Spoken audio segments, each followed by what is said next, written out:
So as we think about the topic of an IT security risk assessment, two questions come to mind.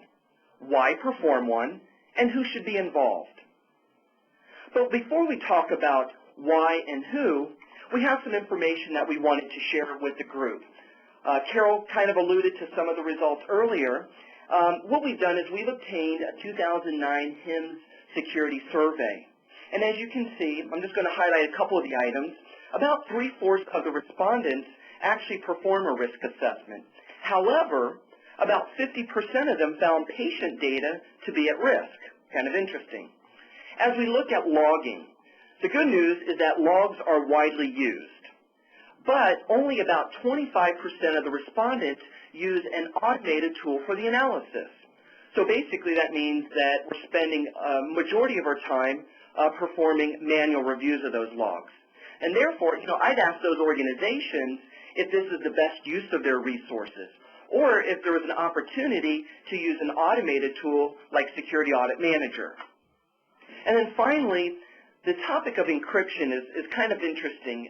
It's really, at this point, not fully embraced. Only about 2/3 of the participants use encryption during transmission, and actually less than 50% of them encrypt stored data.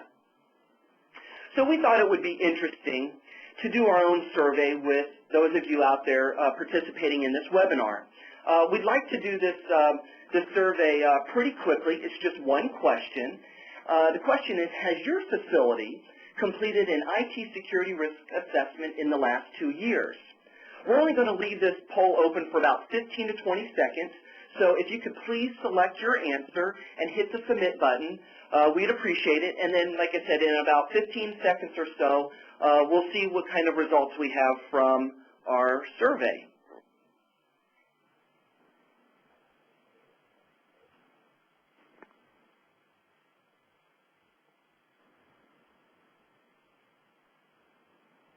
And I'd also like to mention to everyone that is attending the webcast today that if you'd like to view it in full screen mode, please select View at the top in full screen, or you can press Alt plus Enter together. Thank you.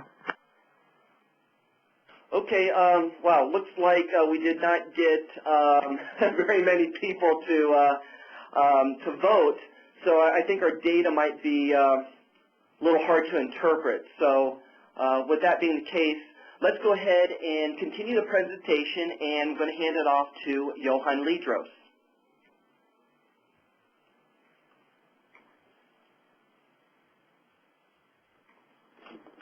Excellent. Thank you, Richard. So why perform an IT security risk assessment?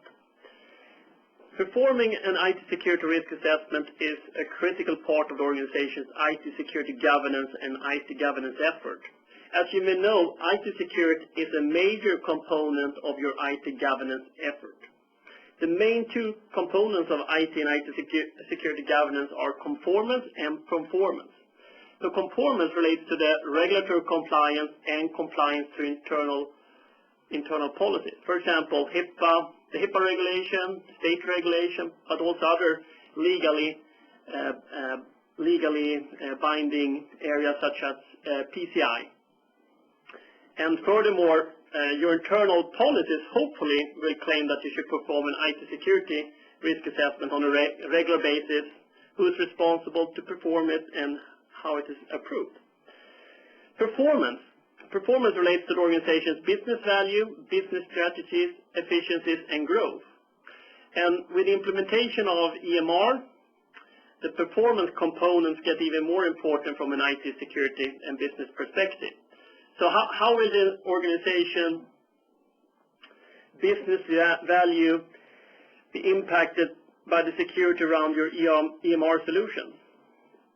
As you know, most organizations stress to provide the best clinical service in the area.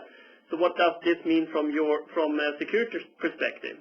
And no downtime at all, dual authentication, or just passwords. Another important question related to performance is if your security solution will meet the future growth requirements. And can we improve efficiency by providing better security solutions? It's also a critical question.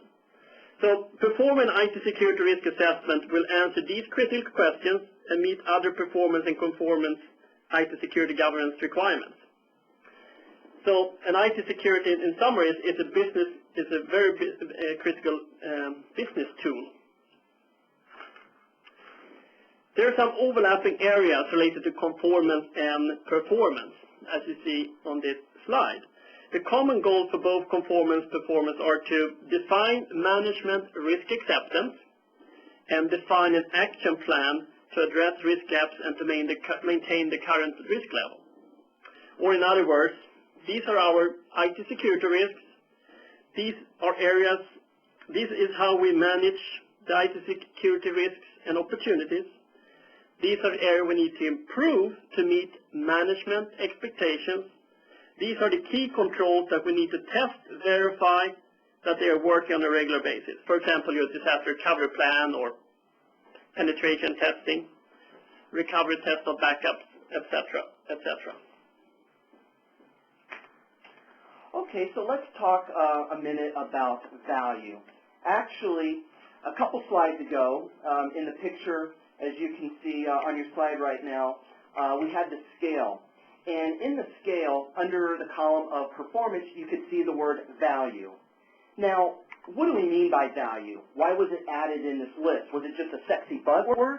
Or is there really more concrete support to include this word in the scope of what we're talking about? So, as we look at this slide, we have a matrix that we've borrowed from the IT Policy Compliance Group. It's actually a governance, risk, and compliance study that was performed. Now, before pointing out a few of the highlights related to value, I thought we should talk about what mature IT governance actually is. And again, as you're looking at this chart in front of you, more mature IT governance are organizations that are listed as level 5, which are to the far right-hand side of this chart. So what is IT governance or mature governance? Well, it's not management. Instead, governance develops policies that determine who has the authority to make decisions. Once these policies are developed, management helps ensure that the organization's governance approach is carried out on a consistent day-to-day basis. So governance helps organizations with two key questions that assess the effectiveness and the completeness of IT decisions. The questions are we getting value for money? And do security solutions delivered meet our full expectations? Again, mature governance aligns day-to-day execution with strategic decisions. So now as we go back to our diagram, organizations with more mature IT governance enjoy benefits and obtain value in many aspects of their business. And as you can see, that's increased customer or patient satisfaction and retention, increased revenues and profits, and then less risk and cost to manage risk.